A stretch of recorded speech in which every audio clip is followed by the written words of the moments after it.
Dear all, thank you very much for participating in this online webinar, a dialogue on sustainable food and agriculture leading the transition. During the next 1.5 hours, we are going to share experiences on carbon farming and precision farming. We are doing that from 2 studios, one in Brussels. My name is Jürgen Tak. I'm Scientific Director of the European Landowners Organization, and we are doing that from Brazil, where the moderator will be Renata Maron.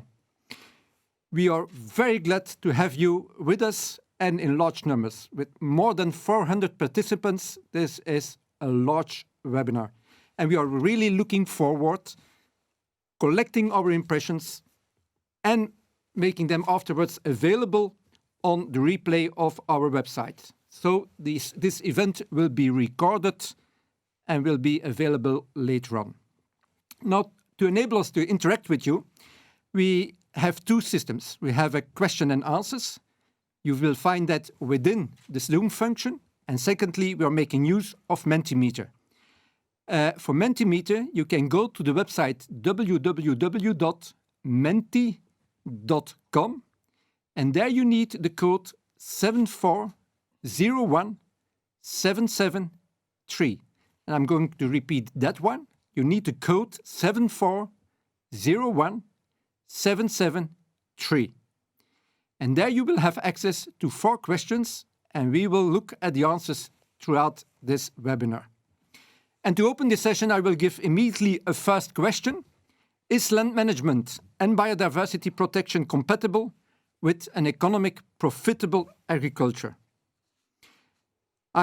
This question specifically has been asked by a farmer during the registration process, and we are really looking forward to your answers. So to answer this one, go to Mentimeter, menti.com, enter the code 7401773, and there you can give an answer to this question. I will first of all present to you our 2 opening speakers. The first one is Marcos Galvão. He is the Brazilian ambassador to the European Union, and that is since 2019, February 2019. Previously to his Brussels post, he was the Secretary General of the Brazilian Ministry of Foreign Affairs, ambassador to the World Trade Organization and to Japan, and his activities abroad included positions in Washington, London, and Asuncion. And I have here in the studio with us Thierry Delescay. He's the Secretary General of the European Landowners Organizations since 1996. He's also Deputy CEO of the Rights Foundation and an administrator in numerous organizations of national and EU-wide importance, with a very strong relationship with private property, the profitability of land, and environment and finance. But we will first switch to the Brazilian ambassador to the European Union, Mr. Marcos Galvão. Mr. Marcos Galvão, the floor is yours. Well, thank you very much. Good afternoon to all of you participating in Europe, and bom dia to those participating from Brazil.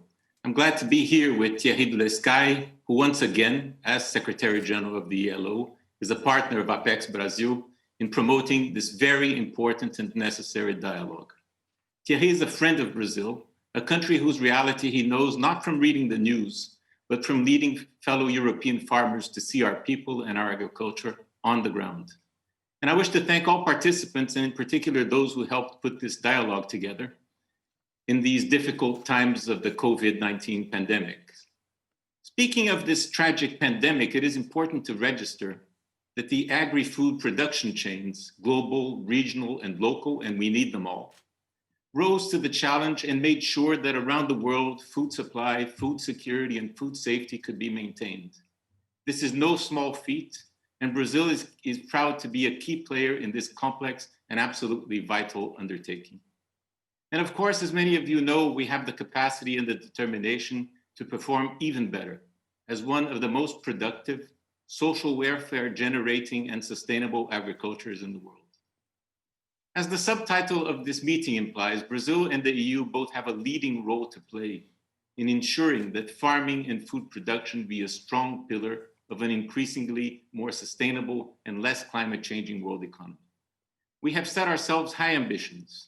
Brazil's very, very strict forest code, for instance, which imposes preservation obligations on our farmers of proportions unimaginable in Europe, is a clear demonstration of our commitment. European sustainability objectives, such as those reinforced under the Green Deal, point in the same direction. Of course, on both sides, there are implementation and enforcement challenges, and it is essential that we recognize them openly in our dialogue. A lot is said here about difficulties in Brazil, many of which we do not deny and are determined to overcome. Repercussion is much smaller, curiously, when it is reported, for example, that 2019 registered a great increase of vegetation fires in Europe, or when the Commission recognizes that not one of the EU's biodiversity targets for 2020 will be met. We certainly have useful experiences to discuss. Our societies, despite their differences in terms of welfare, they share values, objectives, including in regard to sustainable development and combating climate change. Yes, 2020 has definitely been a very long and a very sad year. In the midst of all the gloom, however, there are positive facts. In the case of our focus here today, what I can report from Brazil is a great increase in the level of collective mobilization towards the goal that our country be a leader and champion of sustainable development. Richly endowed by nature and the most biodiverse nation on earth, we definitely have the assets to do so. Public opinion, civil society, legislators, and government authorities have for long now been engaged and contributed. What's new is the much stronger involvement now of our private sector, not only the agri-food chain, but also industry, finance, and services in general. There is a momentous shift on that front, a strong collective movement that, copyrights fully respected, I would describe as a new Brazilian Green Pact, a pact with ourselves and a pact with the world. Thank you and good work ahead to you all. Dear Marcos, thank you for your kind words. I cannot say more than we share the value you have expressed from our dialogue with Brazilian farmers. We know that we are meeting people who are sharing the same question, the same concerns, and of course, a lot can be done. But I would like to commence this by highlighting the importance of green transition in agriculture. Agriculture and the food system touch upon of the lives of everyone. It is central to our billions, our fate, and determines the state of our planet. Green practice will mitigate climate change, save ecosystem, save lives, and save cost. Adopting sustainable practice has never been more crucial at the time we are facing a climatic and a biodiversity crisis. We have to respond to it. Policy has the ability to both exacerbate the negative effects or, on the other hand, to encourage the transition towards a sustainable agricultural concern. We must help our farmers by providing them a clear path where they can be compensated for their efforts. But in return, we all as citizens will be rewarded with a brighter future and a greener environment. And it has to be done by reforming practice and policies. While it is a bit easy to point the blame on farmers for the negative outcomes of our practices and conclude that farmers do not care, it is the contrary. Farmers are managing their land, they know it is their capital, it is their future, and they are much interested. And we should not blame farmers for what the policy had obliged them to do in the past when restructuring the countryside, destroying the edges. They had no option, and I made the personal experience that I was under the tree to be confiscate land if I was not destroying edges and landscape elements. So I made the experience like many of my colleagues, and we had to negotiate in order to resist this. So NGOs should not blame farmers today. Therefore, I disagree when they say, well, farmers should not be supported because they are the ones who destroy those tools. It's much more than that, and we have to be very cautious before saying that. So without an economic incentive and the collaboration amongst various actors, progress will be minimal. and policymakers must support their endeavor to improve on the aspect where the farmers are struggling. We must cooperate alongside farmers on those aspects, and we have to determine what policies enable farmers to achieve their goal. You know, farmers are keen to adopt new solutions and also sometimes to be allowed to implement all one.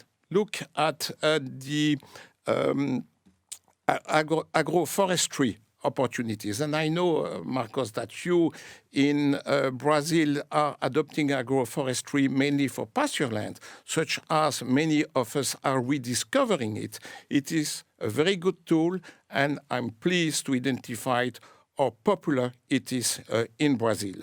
But it's not enough. We cannot support a green transition without the correct tools and practice. And they are extremely promising options we must help farmers and landowners adopt. And those ones are carbon farming and precision agriculture. Carbon farming is a two-side solution that cleans out atmosphere of the excess of carbon while simultaneously improve the quality of our soil. It is a win-win solution. Carbon farming is an opportunity to boost the financial viability of our farmers while cleaning the atmosphere at the same time. Second practice is precision agriculture, referring to accurate land management driven by the use of a computer-based sensor technology and software to accurately observe, measure, and respond to the needs of the land and the animals that surround it. The needs for using the right tools at the right time must be a priority, improving the efficiency of farming processes. It can reduce cost inputs for farmers. It can be an opportunity to save resource and money. And I cannot stress enough that more farmers are rewarded economically, the more they can do and invest in the right technology to manage the land. So our vision for carbon farming and precision agriculture is to see these processes adopted not only by European farmers, but also by other farmers in the world, such as your farmers in Brazil, we consider our colleagues and our friends. The more people will adopt the practice, the more that will be an impact we can make together. We know it is a top priority for the European Union for 2030 as a goal, but we cannot achieve it without those two tools. Maximizing the efficiency of our agricultural process will be helped us along the journey using precision agriculture. This maximization will bolster it by precision agriculture, where we can limit a waste of our resource with computer technology, also alleviating pressure and decision-making from the farmer. And as already said, to drive this change, farmers need the right support. This support must be a joint effort coming from both the public and the private sector. We need reform in agriculture-related policies that can provide a foundation for farmers to transition towards greener practice. And this transition cannot happen without those economic incentives, such as carbon certification and credits. It is the offsetting, and it is a difficult way to go. But furthermore, we can alleviate the pressure of the farmers by helping them invest in technologies that can automate agricultural processes. Precision agriculture will transform how we manage our land and our resource, promoting precision perfect process that will save country resource. So we are very grateful for the opportunity to work with Apex, with Brazil, and to explore together this debate around carbon farming.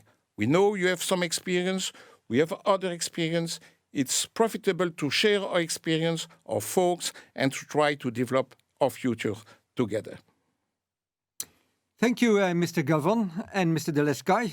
I would say inspiring words, but at the same time, food for thought.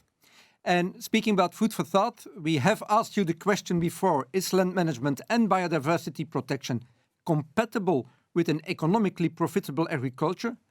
Question 1 in our Mentimeter poll. And I'm looking here at the answers, and what do I see?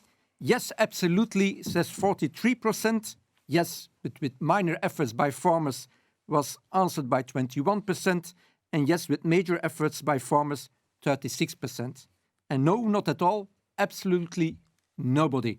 So that makes it is a yes, ranging from no efforts to a lot of efforts, but at least a promising result and an ideal way to introduce Dr. Jonathan Brooks.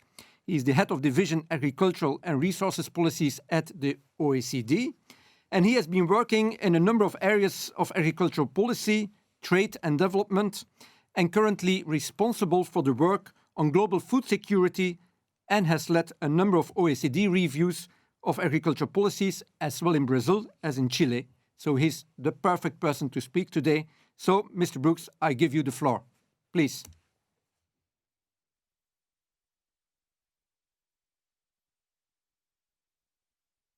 Ambassador, good morning to those participating from Brazil, and good afternoon to those in Europe. It's an honor to be invited to give this introductory presentation and to help frame the dialogue on a sustainable food and agriculture. There'll be a lot of specific insights on hand, and so what I'll try to do is to frame that discussion through two main messages. So if I could have the slides, please. So just on this one, the first point, I guess, that I really want to make, I've got two messages. The first point is that productivity growth is absolutely essential for sustainability. So carbon farming, precision agriculture, and other technological advances, notably through plant and animal breeding, have a vital role to play. Too often, productivity and sustainability are put in opposition. But if productivity growth involves using less land, less water, and less other inputs to produce a given output, that is more sustainable. So the two are complements, not substitutes. The second point that I would like to make is that while productivity growth is necessary, it still will not be sufficient to achieve sustainability, and coherent policy packages will be needed to meet environmental and climate objectives. And those packages will involve, unfortunately, making some difficult trade-offs across competing objectives. So drawing on our work at OECD, I'll elaborate those messages, and you'll see here that I have up on the slide here 9 arguments. Excuse me, if you could just go back one, please. I have, that's right. So I have 9 arguments. The first one, and I've got a slide for each argument. The first one is that the EU and Brazil have strong ambitions for improving the sustainability of their agriculture. The second point is that current performance falls somewhat short of those high ambitions. The third point is that some of the reasons relate to policies, and in Brazil, in the EU, for different reasons, agricultural policies are not really effectively promoting sustainability, although the reasons differ a bit across the two countries and regions. The fourth point is my main message number 1, which is that productivity growth is essential for sustainability. Fifth point, innovation is essential for that improved sustainability, but won't be enough. Sixth point, that negative externalities need to be taxed or regulated, for example, through carbon taxes. Number 7, payments may have a role, including for ecosystem services and carbon sequestration. And 8, there's important scope for demand side policies, including the promotion of healthier diets and reduced food waste. And then I'll conclude with a final point on what coherent policies may look like. Next slide, please.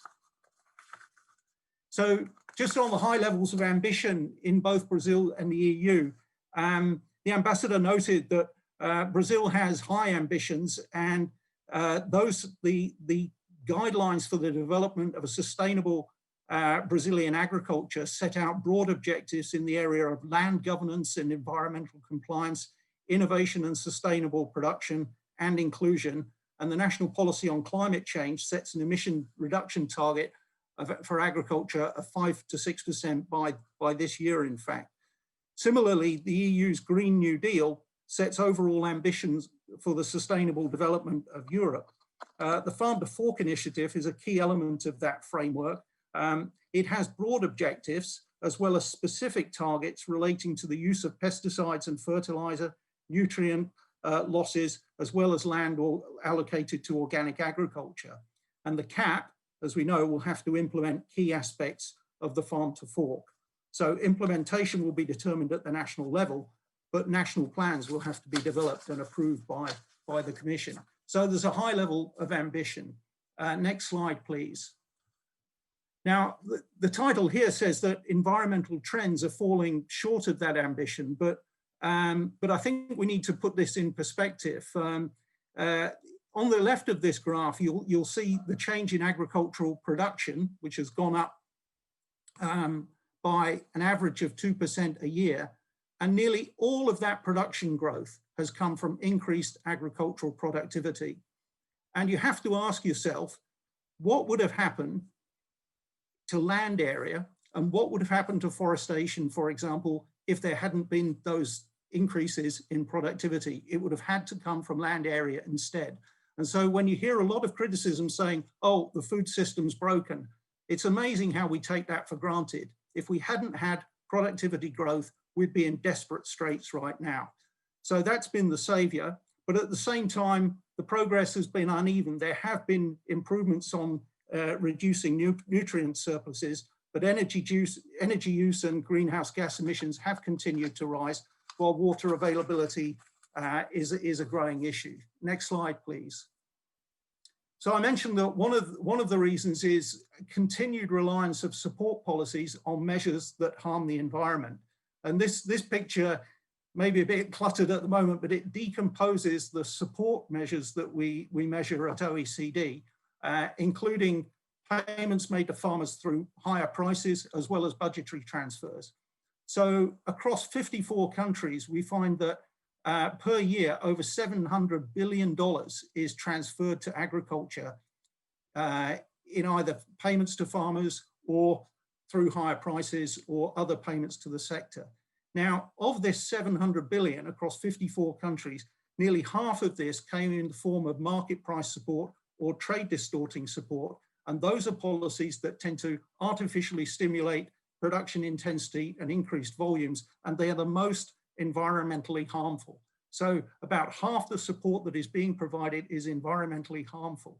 By contrast, just over $100 billion a year is spent on what we call general services, including aspects such as innovation, infrastructure, and biosecurity.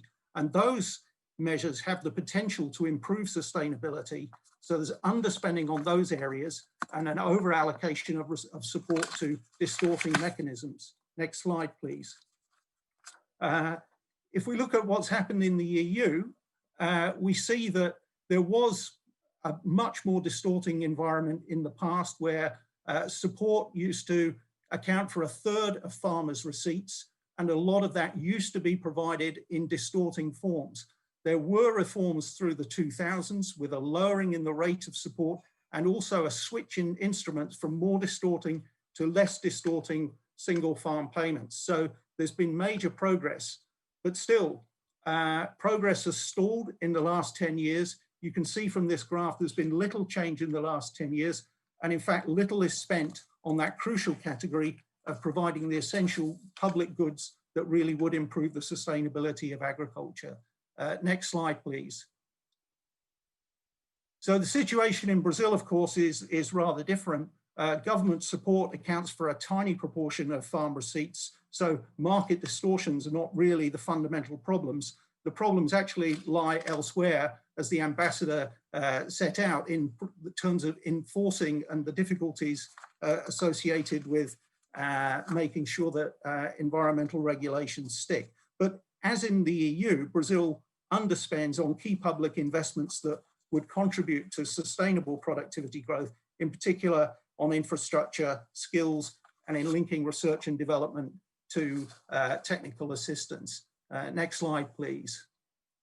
Yeah, this graph just makes that point again about the importance of productivity growth.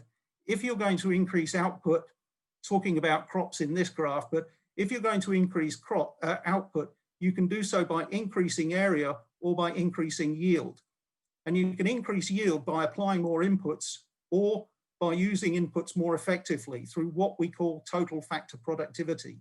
That includes plant breeding, improved seed, better farm management practices, digital technologies, low carbon agriculture, precision farming. All these things are essential. The other things aren't going to improve sustainability, but these measures will. Next slide, please.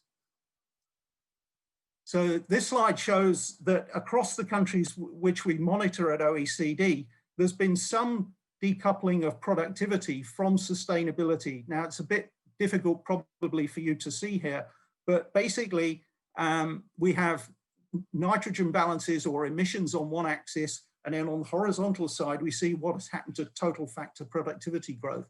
So productivity growth has not led to a commensurate increase in nitrogen surpluses or in GHG emissions. So there have been improvements on both scores. And on nitrogen balance, even in absolute terms, the amounts have mostly gone down. But still, GHG emissions have continued to rise. And the fact that we're not above that line means that technological solutions alone aren't going to be enough to deliver sustainability. So just very quickly, next slide, please. We have done some modeling work at OECD looking at the potential for carbon taxes and find that a global carbon tax rising to $100 a ton could cut non-CO2 emissions by nearly half of current levels by 2050. And that if they were accompanied by a food subsidy to poor consumers, that could get those benefits without large costs as well. Abatement subsidies, on the other hand, tend to be less effective because they favor less efficient producers, but they could still be a better way of spending money than current farm support. Consumption taxes, on the other hand, are much less effective because they affect quantities, but they don't have the same effect of incentivizing producers to reduce their emissions intensity. But the point is, of course, that these measures would need to be balanced against other objectives, including those related to farmers' incomes. And the other point is that for it really to be effective, it needs to be a global effort. Next slide, please. The other point is that these graphs show that demand policies can have a role. So it makes sense to encourage healthier diets for those with excessive consumption of ruminants, and it makes sense to reduce food waste. But these measures, when we do the simulations, of course, they will have trade-off. A demand reduction would lower, other things equal, would lower farm income. So it has to be balanced against other objectives. But just two quick points. The first is that it's possible to encourage healthier diets that would have lower meat consumption for those where the consumption is excessive. But that's not the same as saying that everybody needs to go vegetarian, nor does it imply that there isn't a strong latent demand for protein in poorer parts of the world. So demand overall for livestock products could still continue to grow.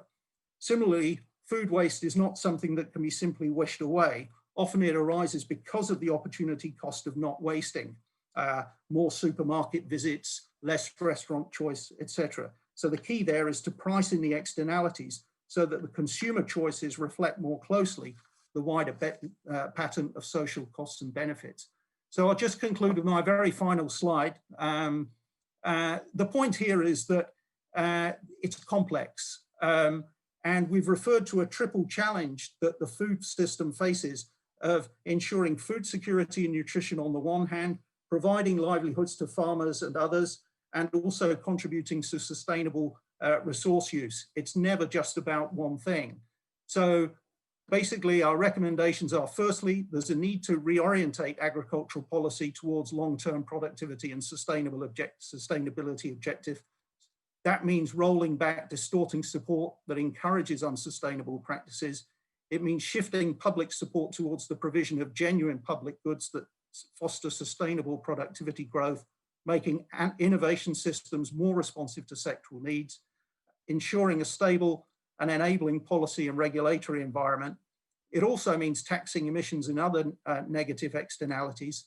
It means seeking win-wins where possible through demand interventions, including healthier diets and including reduced food waste. And then finally, it will involve mediating trade-offs across competing objectives, in order to ensure coherence. On that point, I'll leave it there. Thank you very much. Thanks for your attention. Thank you very much, Mr. Brooks. I have to say, a very clear overview, and at the same time giving us a very good basis to start our discussion of this afternoon. You already had at home a first Mentimeter poll. We have a second question for you. And you know you can answer this making use of the website menti.com, and please make use of the code 7401770. Now, the next question has been asked by an industry representative during the registration process of this event. And the question is, which of the following agricultural practices and solutions are the most promising to reduce CO2 emissions and enhance soil to act as a carbon sink? You can select up to the 4 options, and I come back to you with the answers. But before doing that, we have a couple of minutes to discover the panelists we have here in Brussels. And one of the panelists I have with me here in the studio in Brussels, that's Mr. Nicola Di Virgilio. He's a policy analyst, seconded national expert of the National Research Council in Italy, at the European Commission, Directorate General Agricultural and Rural Development, and he's working specifically in the unit Environment, Climate Change, Forestry and Bioeconomy.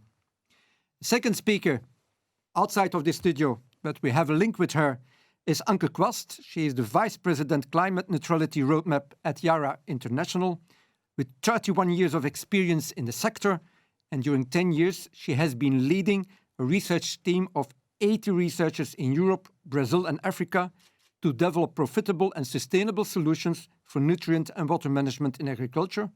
And now, acting as Vice President Climate Neutrality Roadmap, she's heading a team providing decision support and governance for Yara's Climate Neutrality Roadmap to become climate neutral and to contribute to decarbonization of the food chain in a sustainable and a profitable manner. And a third panelist we have with us, not in the studio, is Fabio Neme. He's Senior Advisor to Indigo Agriculture on carbon markets, and Fabio is our expert this afternoon on carbon farming. I will first of all give each of our panelists 4 or 5 minutes to give a very short presentation, and I'm happy to start with Nicola Di Virgilio, Directorate General Agriculture. Please, the floor is yours. Thank you. Thank you very much, and also thank you also for the invitation to this interesting discussion. I will try to contextualize a little bit the precision farming and carbon farming in the European context and policy. And the first thing that, of course, comes to my mind is the European Green Deal.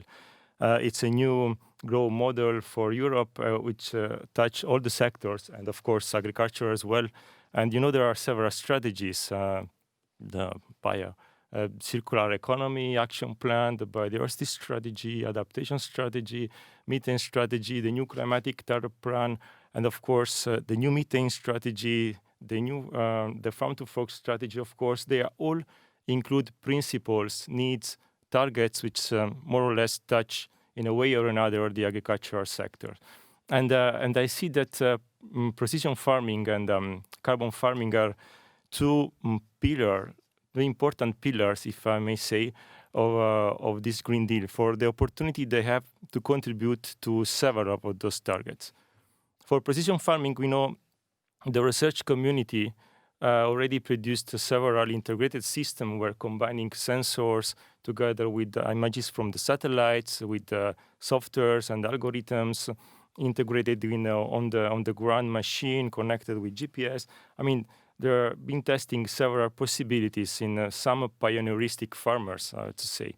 But now the fact that the cost of technology is reduced, and information technology is in the hands of everybody, including farmers, it's really now the opportunity for the sector to embrace this concept and then to make the transition. And this is not only because precision farming goes beyond the variable rate distribution of use of the inputs at farm level. I'm referring to nutrients, pesticides, chemicals in general, and even water.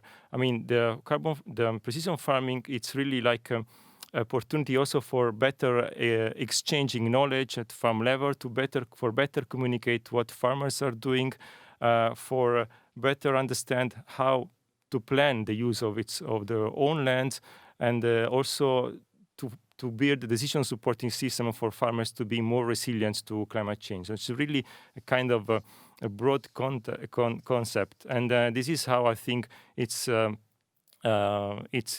considered in the farm to fork strategy, and the opportunity that it gives to go towards the targets on nutrients, on pesticide reduction, and on antibiotic use, and of course also I think also with the one on the dealing with the landscape elements.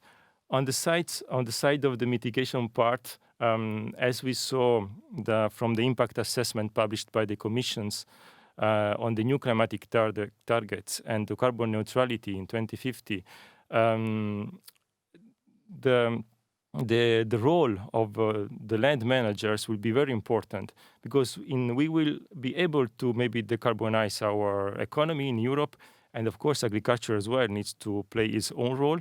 But in 2050 we'll still have residual emissions, and then we will need to balance to offset these emissions with any significantly increase of the sink for Europe. It's with the Commission exercise, it's around estimated to around 500 million tons of CO2 equivalent in 2050. So there is not a specific policy now to push this really. So this is why the carbon farming schemes, in a way to reward farmers for their efforts in increasing the sink, but also in protecting it, it's really seen as a good opportunity for make this really happening on the ground.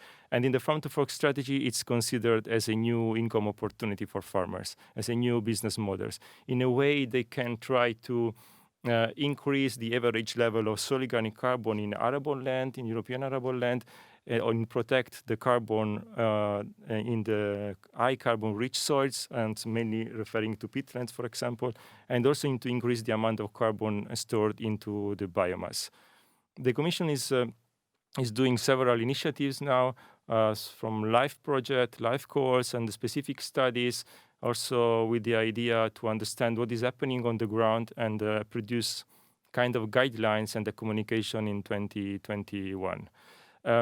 Also, we are seeing that there is more and more clarity on how to design, to build these schemes, also in the policy design, and also referring on what will be the role of the new common agriculture policy in that.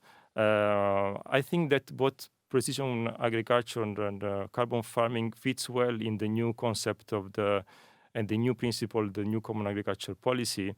The higher environmental climatic ambitions, the higher attention in soil, in the basic conditionality, the higher flexibility, the eco schemes, they can also help. And of course, this the performance payment principle, like performance-based policy, where payments to farmers can be based on results and the amount of CO2 equivalent and stored. Of course, there are several challenges and the things that still needs to be defined, and I'm very happy that there will be the possibility to go a little bit deeper in the discussion with our colleagues now. So maybe we can try to understand how to make this happen widely in Europe farming. Thank you very much. Thank you very much. I will now switch to Anke Kwast, and she's certainly going to be a little bit more specific on precision farming.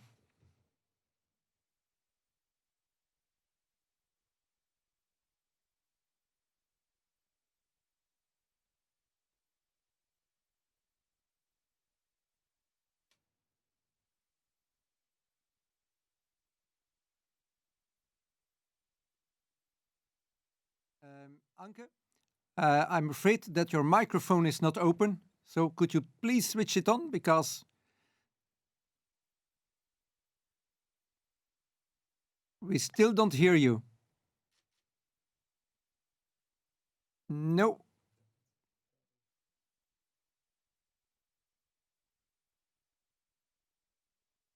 Otherwise, what I propose is that we first go to Fabio, and then in the meantime, we can check what is going wrong with the audio of Anke. Can we switch to you, Fabio, for 4 or 5 minutes of introduction, but then on carbon farming?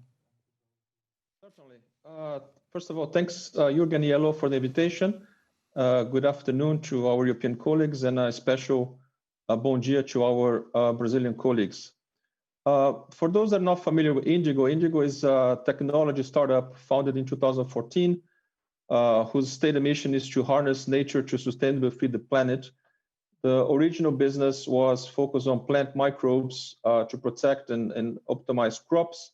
The business continues to this date, but what we have identified a few years back is that we could apply also our expertise and technology to the issue of carbon farming, which we discuss here today. As we know, the regenerative practices and sustainable farming large has a number of benefits in agriculture, including soil health, crop yield, biodiversity. But very importantly, we believe it also has this incredible opportunity to capture and maintain carbon in the soil. When we think at a scale, that could be quite significant and deserves a lot of attention. And because as it does so, as it creates this ability to remove and carbon from the atmosphere and keep it in the soil for several years, insofar as certain practices are kept, what it does is reposition agriculture really as part of the solution to climate change, and a key tool in a lot of efforts going around in Europe, as well in other parts of the world, to manage the green transition. Nicola just described a lot what's happening in Europe, so I will not expand much further, other just to know that a lot of the documentation that one can see publicly about the plans from European Commission on carbon neutrality as well as 2030 climates is very explicit about the need to have some carbon removals and increase the carbon sinks. And the reason is because there's a recognition that just emission reductions will be not enough to get to net zero, and hence you need the carbon removals. Now, that's not something specific only to Europe, that is specific to any country, and it was worth noting in the last months alone, you had China, South Korea, Japan, all announcing net zeros. You have discussions in the press, possibly Canada, maybe even the US next year, announcing some carbon neutral and net zero targets. So you reach the end of 2021 with a large portion of the world with net zero targets and having to deal with this very same issue that Europe is having to deal with, which is how to develop carbon removal solutions to be able to achieve those carbon neutrality goals. Additionally, as we all see every week, a week doesn't go by without a company, large corporation also announcing carbon neutrality goals, and they face the same dilemma, which is there's a lot they can do in terms of reducing their own emissions, but also they're going to need some element of carbon mitigation in other projects, including carbon removals. Now, whilst this is very promising to farmers, is only going to really materialize an opportunity if we have credible ways to really measure soil carbon sequestration, and really has to be very science-based now, beyond dispute. And to that end, Indigo has partnered since last year with a number of stakeholders to develop, kind of state-of-the-art protocols to credibly measure carbon removals. We have worked with what's called Climate Action Reserve, which is a long-established not-for-profit in California that works very close with the California government, very experienced in carbon offsets. And also with Vera, which is a global NGO specialized on methodologies for carbon credits, very well established. And both these organizations have very strong technical teams, have technical working groups, have independent reviews, public consultations before they approve any new methodology. And our protocols went through all this process, and both of them were approved in the last couple of months. So in practice, we believe at Indigo that we have actually now, the industry has, because this is in public domain, has true state-of-the-art tools now to start measuring carbon, soil carbon, and try to advance carbon farming, in a real way. Conforming that, we actually have been applying those tools already in projects. We have pilot programs in the US and in Europe. In the US, you already have 1.5 million acres enrolled in our pilots, possibility of generating some carbon credits within the next year, 2021. In Europe, we have a partnership that was publicly announced recently with Vasa, which is part of the Barilla Group, to work with their supply chain, with the farmers, their supply chain, to start learning together how to best implement some of these sustainable farming practices and measure carbon. And we plan also in Europe to start in early 2021 a program with as much as 300 farmers trying to cover 14,000 hectares to further advance our application of these methodologies in Europe, further learn and refine them. So in practice, not only we have the tools that we've developed with a number of stakeholders, we are also trying to put that into practice. But last not least on this issue of reapplication of this methodology, try to make carbon farming a reality. We also had early support from a number of large corporations. So it's worth noting that we had companies, which is also some of you may have seen, has been publicly announced, companies like JP Morgan, IBM, or Barclays actually entering transactions with Indigo to acquire carbon credits generated through carbon farming. So when you consider that you have the tools, you have pilots, and you have large corporates already committing to purchase, one thing that I think is clear is that carbon farming is not an opportunity in a very far distant future, but it's actually something that is here. Of course, it's still an early stage, but this is becoming a reality, and behooves all of us to try to expand and accelerate as much as possible that reality. Looking ahead, I think one thing that for us is very important and was touched, I think, by Thierry and others, is how do we make this a large-scale opportunity for farmers? And the challenge here is really to find the right balance of how to reward the farmers and the right balance between government support and private sector support. We have a view that it's very important to leave a role for carbon markets to help develop this. Europe has a revision that is forthcoming of its emissions trading scheme. We feel that if it would be possible to provide the kind of regulatory clarity and price and demand certainty for farmers by including some this carbon removal certificates in the market would be a way to accelerate the expansion of this opportunity for farmers.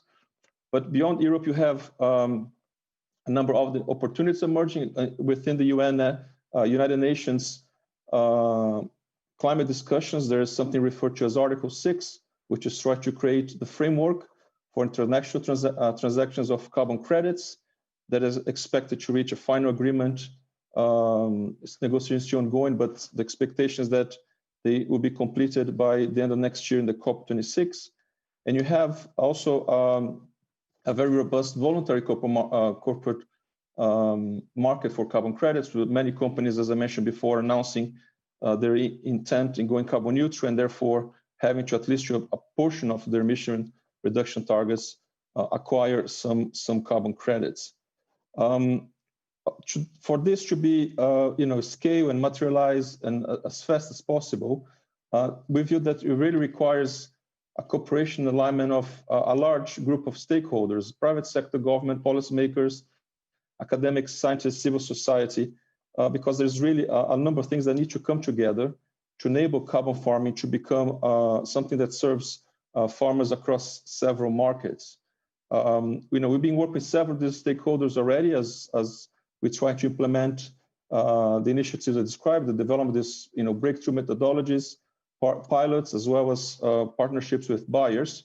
And from our end, we look forward to continue with the stakeholders and hopefully many that are in this group today to try to advance this opportunity to farmers. Thank you. Thank you very much, Fabio. And we will try now again to connect with Anke Kwast on precision farming. I hope, Anke, that in the meantime we can hear you. That is still not the case. Hello, can you hear me now? Now we can hear you. Welcome. Please, you have also 4 to 5 minutes to give your presentation. Yeah, so that's great. Many thanks for inviting me to this important dialogue. In Corona times, we have experienced what it means when processes are developing its own dynamic, and it's the same for nature and climate, and we better change before reaching the so-called tipping points. It's alarming to see that our food system is accounting for about 1/3 of the global greenhouse gas emission. So, and drilling deeper into all this shows that many parties, many contributors are involved. So it's obvious that there is not the one big solution to fix it. And for tangible impact, many parties have to contribute from different angles. Therefore, it's good that the farm to fork strategy is now providing the framework and the support to enable the transformation towards a climate neutral and sustainable agriculture in Europe. And I hope that this will be also a blueprint for a global move. Climate smart agriculture starts already with a consideration of the fertilizer carbon footprint when purchasing, because these fertilizers are already coming with a different load of gaseous emissions. And in 2004, Yara developed an abatement technology that is reducing the nitrous oxide emission from fertilizer production by more than 90%. This really matters. And now this abatement technology is widely used in Europe, and the fertilizers here can have less than half the carbon footprint as compared to fertilizers from other origins. Yara's ambition is also to become climate neutral in 2050. And we are starting in our own production. And in addition, we are offering climate smart solutions to reduce the emissions and sequester carbon. And this was all mentioned before. The farm to fork target is to reduce nutrient losses by at least 50%. And precision farming technologies and reduction of fertilizer inputs are named as measures. So beside many factors, the nitrogen use efficiency is a central element to work on, as it enables a sustainable intensification of agriculture. Yara has developed several tools and services for farmers to achieve this. They are helping to predict the nitrogen demand of crops more precisely in terms of rate, time, and also in a special variable manner, like with the Yara N sensor or at farm, which is a satellite-based tool. These tools are providing insights into the specific field and even for different spots in your field. By using such tools in combination with nitrate-based fertilizer, the nitrogen use efficiency can be increased considerably from around 60%, which is the current average in Europe, to 80%. And this has been demonstrated in more than 100 field trials.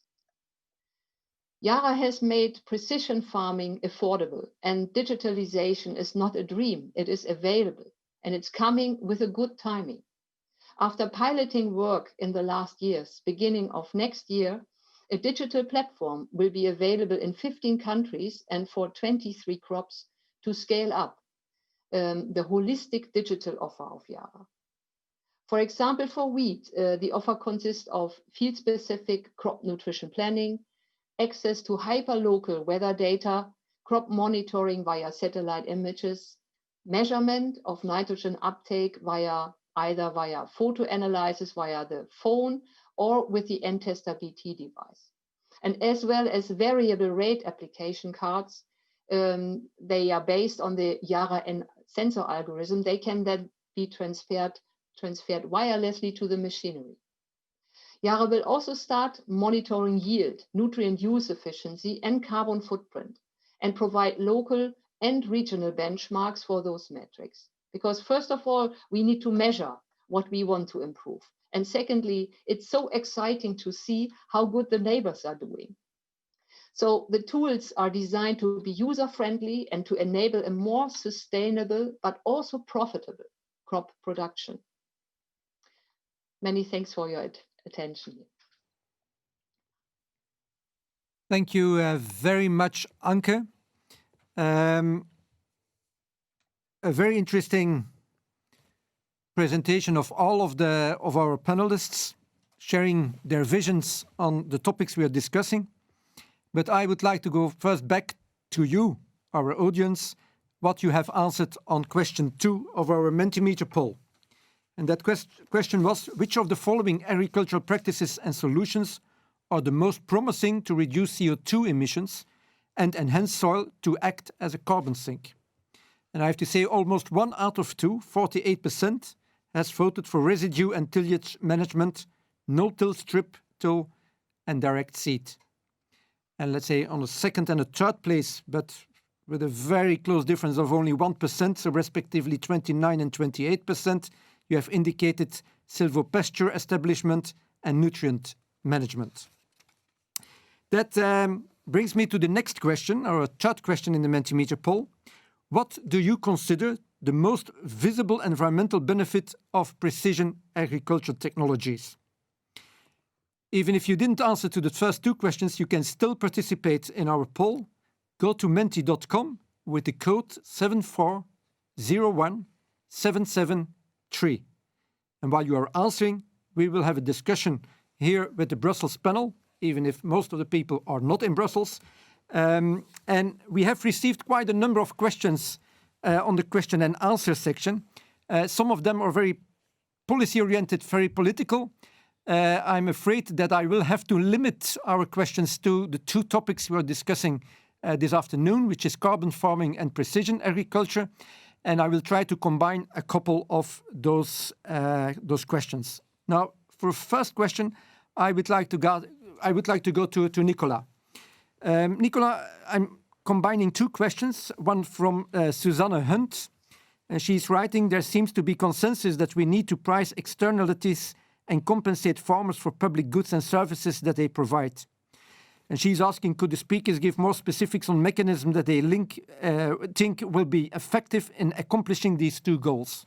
But I first will go to another question, which is closely related to it, from Jaime Fingwerut, if I'm pronouncing his name right. If the farmer is supposed to be paid for these good practices and on saving carbon, where the money come from? And if you're hearing where the money is coming from, we're automatically looking at the European Commission. That doesn't mean that it has to come from the European Commission, but maybe you have some other ideas where it could come from. Please. Yeah, thank you. Jokes apart, I think there are 2 very relevant questions, actually. And I'm afraid I don't have the answer now exactly in this moment, because the work is really ongoing from the Commission side by, as I said, with several initiatives, also including within the Circular Economy Action Plan, the possibility to produce guidelines on the methodology part, on how really to measure carbon credits, on really how to ensure that a tons of carbon that is sold as a credit, it's really a tons of carbon that it's sequestered. So this is not only for natural-based solutions, but also for the technology-based solution for carbon captures and storage. So the work is there, is starting. Most of it will be made available in 2021, I'm afraid. And but yes, Commission is collecting several studies and analyzing what is already happening on the grounds, both in Europe and outside Europe, and then trying to come up with the good and robust methodology for that. And okay, where the money come from? So, as you know, from the common policy perspective, we need to understand how the carbon farmings can be supported. Member states, as you know, they will have a high flexibility on this. So from the Commission side, there will be this try to incentivize member states to build these schemes. And then we'll see what's going to happen. There are several for example, we can be inspired of what is happening, for example, in the context of biodiversity and rewarding biodiversity in some member states, for example, if I'm not mistaken, in Netherlands, where they paid based on the result-based on indicators on biodiversity, or let's see what other things can come out.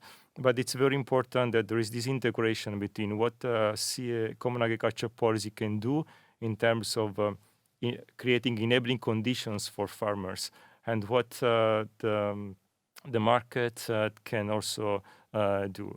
we also have to remember that there are really a lot of things to consider when looking at the soil organic carbon in the soil in terms of persistency, in terms of additionality, and sometimes from the policy sides, which has a time frame of 7 years, you cannot really capture all the benefits that can be there from the carbon farming. But it's important that it creates an enabling condition for them to really increase the amount of carbon and also to protect the carbon in the soil.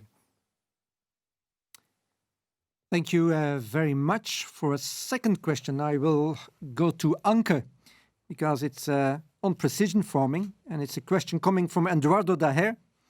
Do you agree that the use of pesticides are more connected with the tropical country than in farms in Europe having a heavy winter?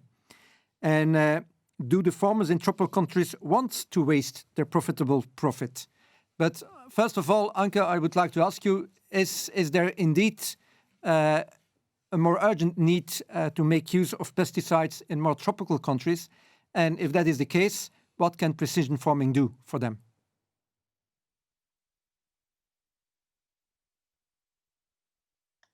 Can you hear me? We can hear you. It is still working. Can you repeat your question, please? Sorry. Yes. So the use of pesticides, this person is stating, is more connected with tropical countries than in farms in Europe, because they have a heavy winter, so having less problems with pests. I don't know whether that is true. And so the question is, do the farmers in tropical countries want to waste their profitable profit? But my specific question to you is, with precision farming, what can precision farming do to reduce the loss of pesticides, I would say worldwide? The loss of pesticides, I mean, first of all, precision farming enables a farmer to apply the pesticides at the location and at the moment when required. So you have a much better insight in what you really require. And I think for sure in the tropical conditions, you have the whole year round requirement, while in Europe we have more seasons. But I think this is, it's important to apply pesticides at the moment when they are required, as precise as possible. And I think we have to ask also the pesticide experts. So my background is more crop nutrition. And what I know from crop nutrition is that you can also do a lot with the proper crop nutrition to reduce the requirement of pesticides. So it has to be seen in a holistic and integrated manner. But definitely digital farming and precision farming is contributing to it, and such tools are already available. Thank you very much for that answer. For the next question, I'm going to switch to Fabio, and I'm going to combine two questions. A first question coming... wait, my question disappeared. Okay, I still know what the question is, but I don't know the name anymore of the person who was asking for it. Or, oops, there it's coming back or not. Now, it's about the link between carbon farming and food production. And the question here is, are we able, with 54% of crops grown which are consumed, that we also need to embrace the use of biomass to replace fossil fuels derived from materials such as bioplastics? And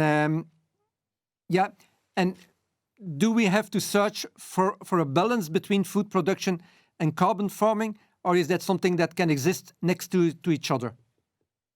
Mm-hmm. Very good. So carbon farming and food production, they can exist side by side. In fact, there are benefits to food production in terms of the resilience of the supply chain because of the soil health and higher yield on the crops.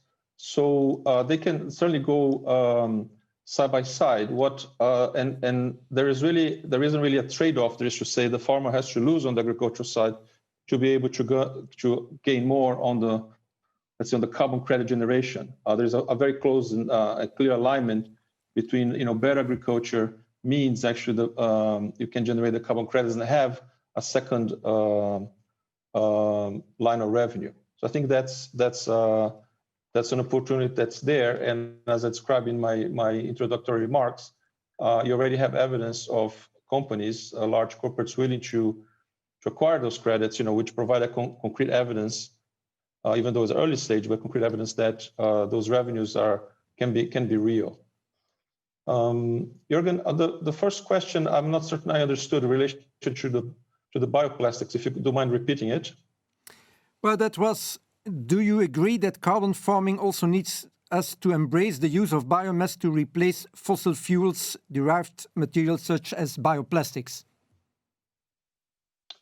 I see them as I think them slightly different topics, because the biomass for the application of biomass as a feedstock in industrial production, it has in itself is a whole category of issues. Is it sustainable? Is it not sustainable? So I think is a topic in itself that I think is slightly different than the way we're looking at carbon farming, which is really in improving the food security here and also generating carbon revenues.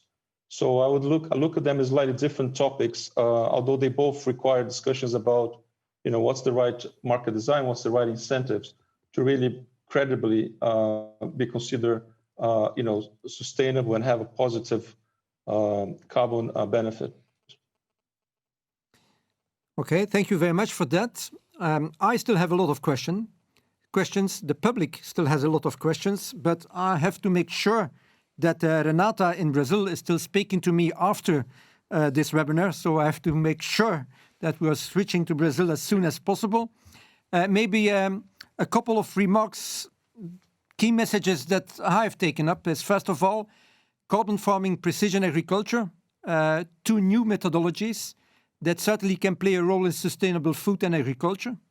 But at the same time, I'm hearing that still a lot of research has to be done to make sure that we can make use of the optimal promises carbon farming and precision agriculture is giving us. And at the same time that, let's say, behind that, there will be a complete policy network, including how to get this financed, where we still have to work on, and that will still take some time. So I'm going to close here from Brussels, and we are going live now to Brazil. And Renata, I give the floor to you. Okay, thank you, Jürgen, and all Brussels speakers. Thank you so much. We are waiting for you because we have took a lot of notes. As you can see, I made 2 papers, so I took all the notes about you have presentations and speeches, and it was very stimulating for us, I think for all of us here and for all of your audience. So now I have the pleasure to present to you our speakers, Brazilian speakers here on board. So for this dialogue, we have on board here in Brazil, João Adrián. He is the special advisor to Brazilian Ministry of Agriculture. João Adrián is a farmer in the state of São Paulo. He graduated in economy from PUC São Paulo and co-founded the youth group at Brazilian Rural Society, holding the position of executive director of the organization from 2015 to 2018. Specialized in sustainability in the agriculture sector, João has been appointed special advisor to Brazilian Ministry of Agriculture, Livestock and Food Supply on the matters concerning the social and environmental agenda. So good morning here in Brazil and good afternoon. It's a pleasure to receive you here, João. Thank you very much, Renata. Good morning and good afternoon for everyone that is following us here in this debate. Okay, now we have to present to you Márcio Albuquerque, President of the Brazilian Commission on Precision Agriculture and founder and CEO of Falker. So Márcio is an engineer who has been working for more than 15 years with technology development and applications for agriculture. He is also the current president of the Brazilian Commission for Precision and Digital Agriculture of the Ministry of Agriculture and a member of the Agro 4.0 Chamber of the Ministry of Science, Technology, and Innovation in Brazil. So, Marcio, it's a pleasure to receive you here. Hello to everybody. Thank you for the invitation. It will be a pleasure to share some points of view here. Okay, and here too on board you have Eduardo Bastos. Eduardo is a head of the Sustainability Committee at Brazilian Agribusiness Association and head of Sustainability Latam of Bayer Crop Science. Eduardo Bastos is an agronomist engineer who has almost 25 years of career, always linked to sustainability and agribusiness and chemical sector as well. He's the Latin America Sustainability Director for Bayer, and he's also the leader of Sustainability Committee and board member of ABAG, board member of Coalition Forest, Climate and Agriculture, and board member at COSAG Fiesp. So it's a pleasure, Eduardo, to receive you here as well. My pleasure. Have a good morning and good evening to all of you. Thanks. Thank you. So as an introduction, we have for this panel presentation, I would like to share you the answers we collected to question 3. What do you consider the most visible environmental benefit of precision agriculture technologies? So we can see the answer at the screen. And we have 62% of optimizing the use of inputs, chemicals, manure, etc., with ads from technical diagnosis, also reducing costs. So thank you for your interaction here with us and continues to send your questions and comments for this panel. So João, Adrián, the floor is yours. Thank you very much, Renata. So in the name of the Ministry of Agriculture, we'd like to thank the opportunity to join this debate. And I'd like to also greet our fellows in Europe. Marcos Galvão, our ambassador, thank you for your words, very interesting one. And also the European Landowner Organization, congrats this initiative, because we are sure that exchange and cooperation is the keystone for us to have a sustainable development. And the debate is very rich because we are able to have some thoughts and to share Brazilian experience in developing and promoting a sustainable agriculture. So as was mentioned by Brooks, I think Brooks made a very interesting presentation because brings the key point of Brazilian sustainable development, that is productivity. Along the last 4 decades, Brazil increased the grain production in 422%, while the land use increased just 30%. And this reality allows Brazil to be a global food supplier, while 66% of our territory is still covered with native vegetation, and we destinated just 1/3 of our territory to food production. So we are able to be an agro-environmentalist, a global food supplier, and this issue that I want to make some comments about. A second point, very important, that we develop agricultural technological model, science-based technological model adapted to the tropical weather. And as more intensified we are, as more efficient we are, more sustainable our model is. More carbon in the soil we can protect, and less pressure to open new areas we are able to do it. And for sure that precision agriculture is the base for this. And we have a very interesting policy that I think is very important to mention as an example for European aims of a global sustainable development. That is a national policy for low carbon agriculture, then ABC. In the last 10 years, we are improving this plan, this national policy. And in the last 10 years, around 26 million hectares of degraded pasture had been intensified. And we invested around $7 billion in this plan. And the results are very, very interesting. With this national policy, we recently launched a low carbon beef certification that shows how Brazil is able to increase production and also reduce that greenhouse gas emission, and Brazil is able to offer the world a low carbon food, a low carbon beef, and this is just the beginning. I was talking to Eduardo Bastos around some experiences that we are able to spread these certifications and this methodology to identify how this precision farming is also promoting a low carbon food. But the second point I would like to mention is not just regard technology, but also regarding the legal framework that Brazil has developed since 2012. We approved the forest code where the properties also have to preserve native vegetation on properties. And this is a very interesting because if you want to achieve a low carbon agriculture, preservation and also restoration of native vegetation is very important.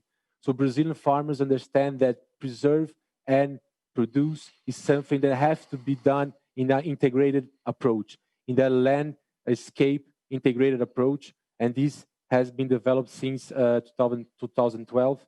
And with the forest code, we also have an environmental cadastre, which is a public cadastre, online based, that everyone can achieve this cadastre and see compliance and traceability of environmental compliance. So this is a very interesting experience that for sure European Union wants to cooperate with. And just to finish my words, because we are out of time, a third point, very important, that this low carbon agriculture has a role in the renewable energy transition.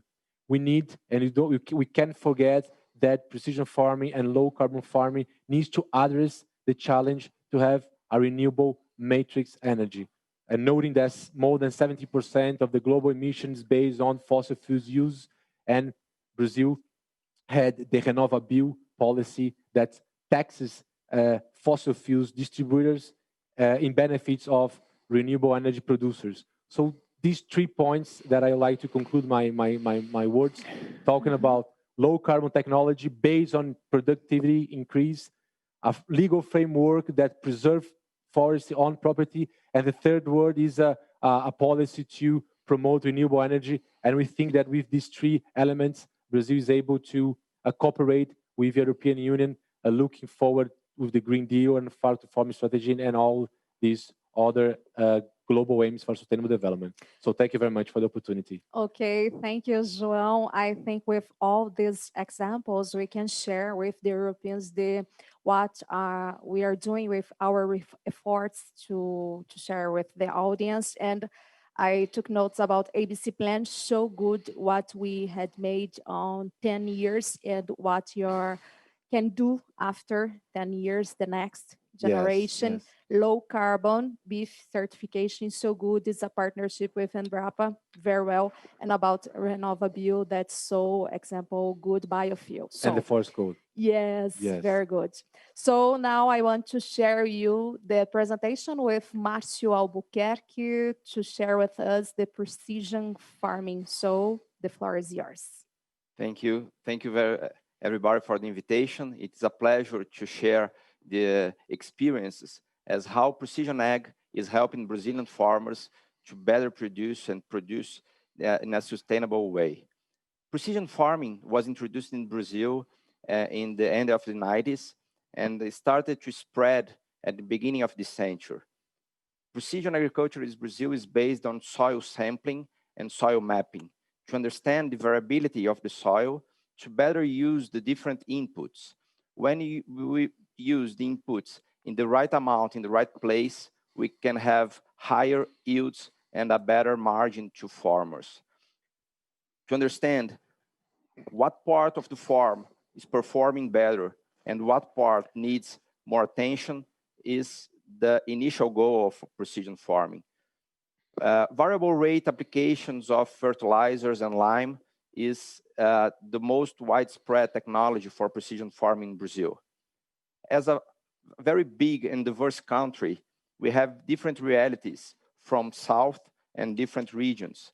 In South, with a more different landscapes, we have smaller farms, and precision farming is being made with a very strong support of farmers' cooperatives, with all the technology, machines, and agronomists from the cooperatives helping the farmers to use the technology.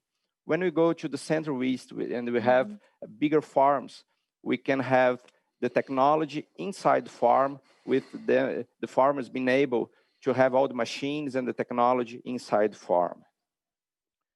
We must also remember we have a very big and important community of service providers of precision farming in Brazil.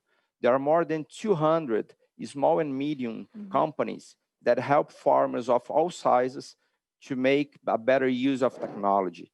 Those service providers, they are specialized in soil mapping and also making the recommendation of fertilization and many times also the application of the inputs in the farms. Unfortunately, we don't have numbers of precision farming adoption in Brazil. We don't have official diagnosis, but best estimates of the market shows that more than 20% of Brazilian productive area already uses precision agriculture. So we have more than 10 million hectares that are already mapped for precision farming, and they are using the inputs in a data-driven and rational way. When you use the inputs with science, with knowledge and data, we can make the best decisions to continue to expand the productivity. But precision farming is still growing a lot in Brazil. We have new farmers adopting the technology each year, and we also have the top farmers that are already really well performing. They are adopting new technologies. We have new sensors for soils, for plants, for diseases.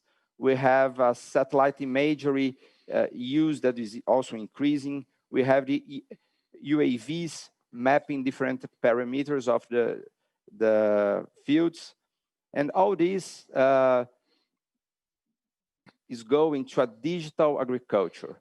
This is still in the beginning, but we are transitioning from soil mapping, precision agriculture, to a digital agriculture with different parameters of the machines, of the weather, and all the chain of the supply chain, and also for the farm to the fork. We have also many challenges to keep growing the digital agriculture, the precision agriculture. One very big challenge for precision agriculture in Brazil is the formation of skilled labor. From the machine operator to the farmer to the agronomist, we must form many workers that can be able to use the new and diverse technologies. This domain is a multi-purpose field. And to finish, we have a very big challenge to have connectivity in a very big country. And we have many Brazilian companies working on this, on connectivity and machines, on sensors. And we can help other countries, including Europe, with this experience and technology to use precision farming and digital farming to better produce and better use the different inputs. Okay. Thank you, Marcio. It is so good because I take note with science, knowledge, and data, and how can you use better the technology with the capacity, and we have to improve something, the challenges, the connectivity. It's really a challenge to achieve a new step here in Brazil with agriculture. So now, Eduardo, you can share with us the examples of carbon farming. Thank you. Thank you so much for that opportunity. A special thanks to our friends in Brussels, Thierry, Jürgen, on behalf of all of you, a big thanks. And also a big thanks, but also obrigado to our ambassador, Galvão, and all the Apex friends for this kind invitation. I will cover here 3 pillars. The first is the science-based solutions. The second one, it's collaboration as a key. And the third one, it's real projects on the ground to change what we have now. When you talk about science, it's important to remember the last report from IPCC issued in 2019 said AFOLU, agriculture, forests, and other land uses counts for 23% of the global emissions, 23. So yes, agriculture is a part of the problem, but so is a part of the solution. The same report, if you go deeper in that report, they also mention, and several other papers post that also mention the same thing, that they call NBS, nature-based solutions, could capture 16 gigatons of carbon. Inside this 16, 5 could come from SOC, soil organic carbon. So multiply 5 gigatons, 5 billion tons to 40 euros, and we will have 200 billion euros with additional or potential income to farmers all over the world. So yes, there is a science saying that it is a good path that we should go for it. But how can we go for it? So the second pillar, it's collaboration. Collaboration is a key. As João mentioned, we are working with the Brazilian Ag Ministry, with the Brazilian government, with Embrapa, to implement some projects. Focus, again, in 3 pillars. The first one is to implement in a large scale the low carbon agriculture plan in Brazil, which is fully related to good agricultural practices like non-tillage, cover crops, reforestation, agroforestry, you name it. The second pillar, it's about the MRV, measure, report, and verify. So how can we track that? How can we bring a cost-effective MRV that really can reduce the cost to farmers and then the potential to the farmers to make money with that? Also, something is scalable as fast as we can, but also accepted by market and also by regulators / science. So science is a key. And the third pillar is the market. So how can we help to create or build or connect existing markets or build new ones to connect farmers and companies / governments that are willing to do the right thing on the ground. My final remarks, it's about real projects. So as Bayer, for example, we are doing a big initiative that we started here in Brazil, but also in the US. Next year, we will expand that to more than 10 countries, 5 in Europe. So there is a huge opportunity. We are learning together, and what we want is to go not just with the carbon, which is a big opportunity, but everything that will come because we will have carbon. For example, green finance. For example, increased productivity. It's really important to understand that in tropical soils, when we add organic matter, we are not just adding carbon, I will put here just in comma, we're also adding fertility. Because our soil are poor, in general, are poor tropical soils. So add organic matter means add more potential to keep the fertilizers on the soil, which means in the end of the day, increase productivity. So we're talking here in the end about, yes, it is possible to produce and preserve, and agriculture could be and will be a good partner to fight climate change. Thank you. Thank you so much. Thank you. So good. And you have a lie with what our ambassador Marcos Galvão said before, and like Jonathan Brooks about the samples in Brazil that you can do, and you can ally production and sustainability. Very good. And I like the science and collaboration, the samples that you share with us. So we're gonna start the panel, the Q&A, but before we have another question, the last question to share with you. And it's so important question if you want to adapt ourselves. So the question is, what would you need to take the next step in the implementation of carbon farming or precision agriculture? So you can let all the answer that on Menti.com with the code 7401773. 7401773. Now we can start our panel discussion, and I will start with you, Marcio. So we have an answer. We have a question of Oinda Bangibose. What are the biggest challenges to farmers we can learn from these practices in Brazil? And what are the biggest business creation opportunities in this area? Okay. We have some challenges that I've mentioned that are skilled labor. It's an important issue to adopt precision farming, but we also must have a cultural change.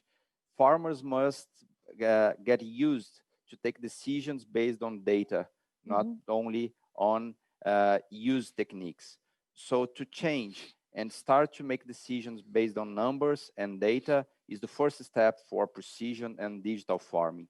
And we have many opportunities for different service providers and companies that supply the farmers with technology, with services, and every support the farmers need to make this change in the way they deliver, the way they work in their farms.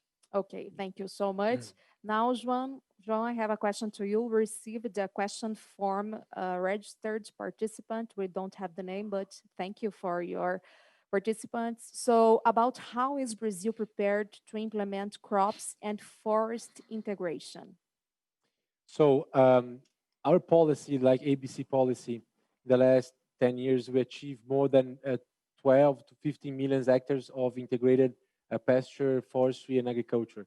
So it's a tropical technology that is being spread very quickly in Brazil, of course, with Embrapa and the support of the private sector and also the public policies, we are able to expand these integrated technologies.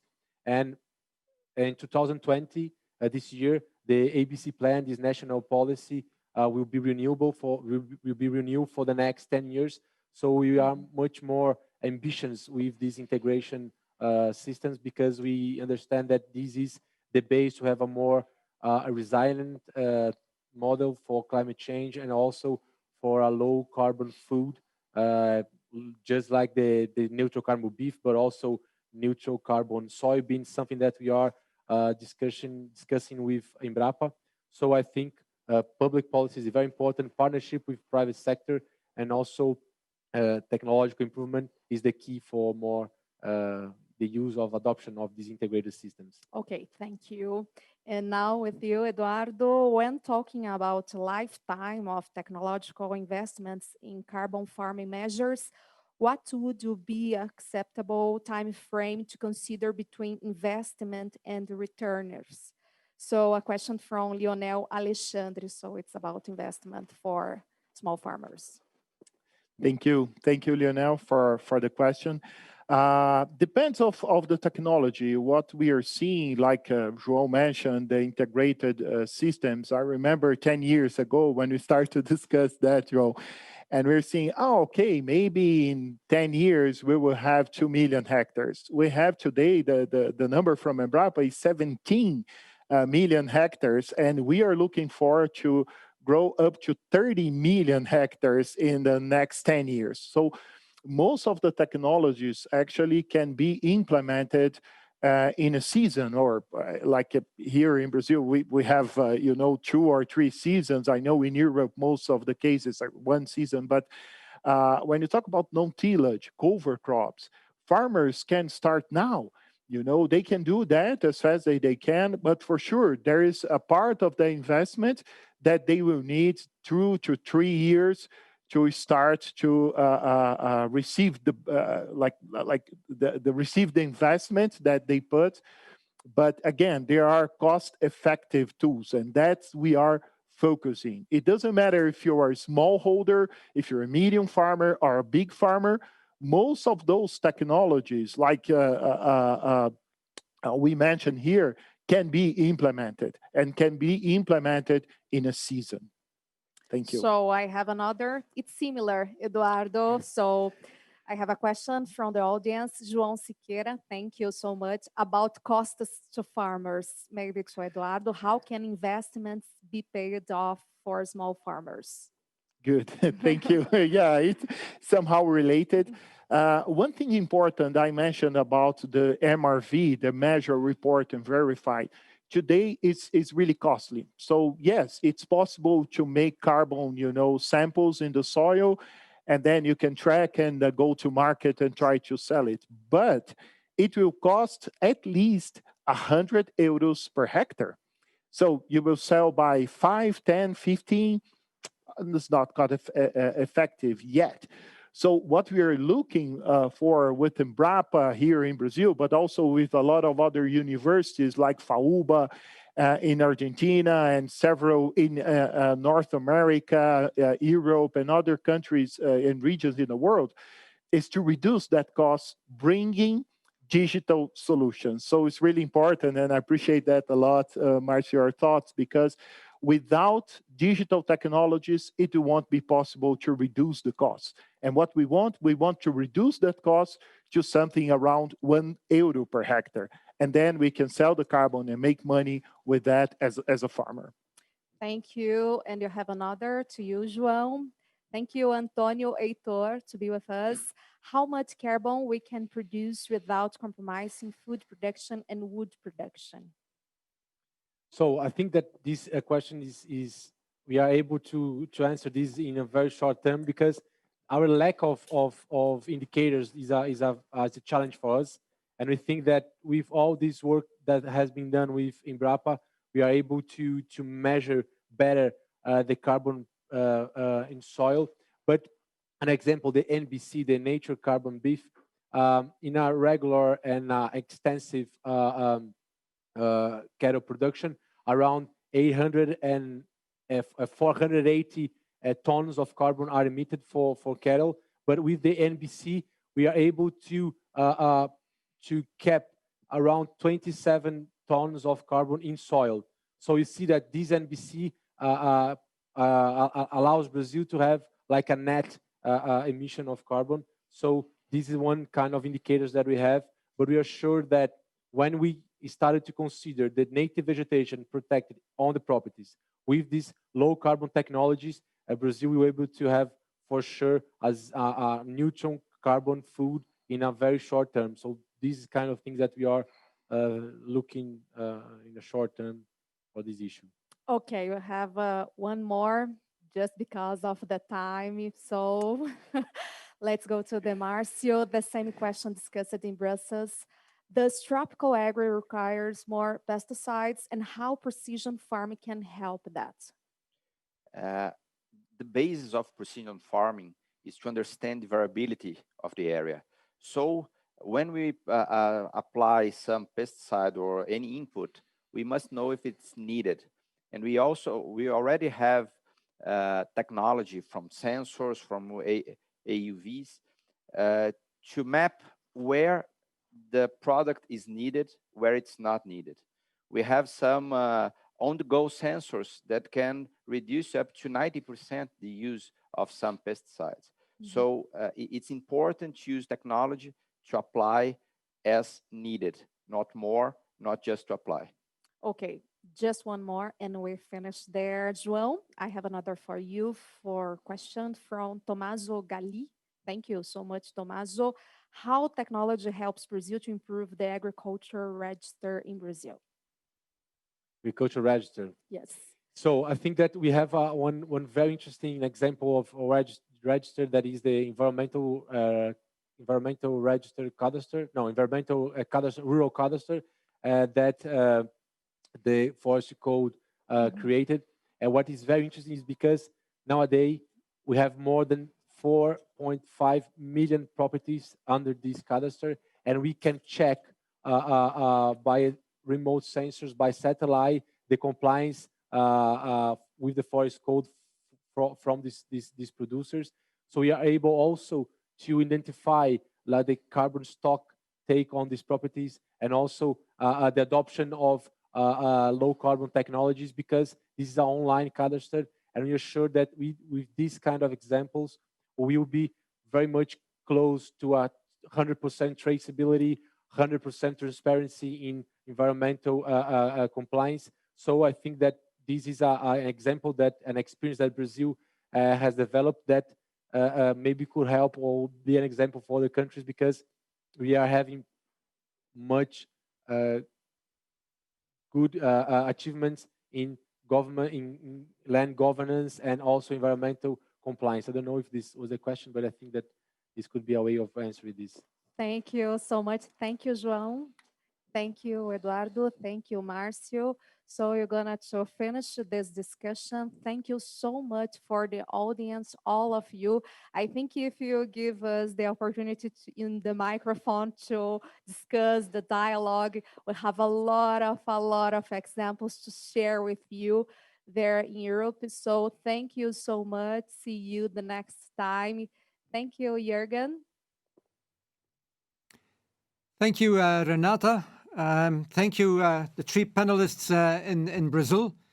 We should have had more time, because there is still so much to discuss. Okay, we do not have the time, but we still have one question which is not answered, and that is your question 4. What would you need to take the next step in the implementation of carbon farming or precision agriculture? And the answers that came in, there are two top answers with 44 to 45% of the respondents being positive about it. That's training and awareness, and that are financial incentives. 1 out of 4 was asking for access and maturity of technology, and only 10% asking for a stronger legislation. You at home, you should know that if you are interested, you can still watch the webinar of this afternoon in a replay. It will be shortly put online on this on our website. I would like to thank our panelists. Some of them still have a job to do, because we have a number of digital interviews with journalists. And I would like to thank the team, the speakers, and Renata, for your presence and the massive participation of all of you who are watching this webinar. I have learned a couple of things about carbon farming and precision agriculture. And yes, Renata, me too, I've been writing down some text. First of all, both of them are innovative technologies, still under investment. Further improvements are still underway. It will be a challenge to train our farmers and to continue them using those technologies. And 2 technologies which can be part, certainly, of a solution to produce food and agricultural products in a sustainable way. I would like to thank you all for watching. I would like to wish a very pleasant day to our Brazilian viewers, a pleasant night for our European viewers. I would say I've seen that there is a desire for change, as well in Europe as in Brazil, that there is a desire to lead the transition, as well in Europe as in Brazil, and that there is a desire to be more sustainable, as well in Europe as in Brazil. It's now up to all of us to make this desire a reality. Thank you for watching. Enjoy your evening or your day. Goodbye.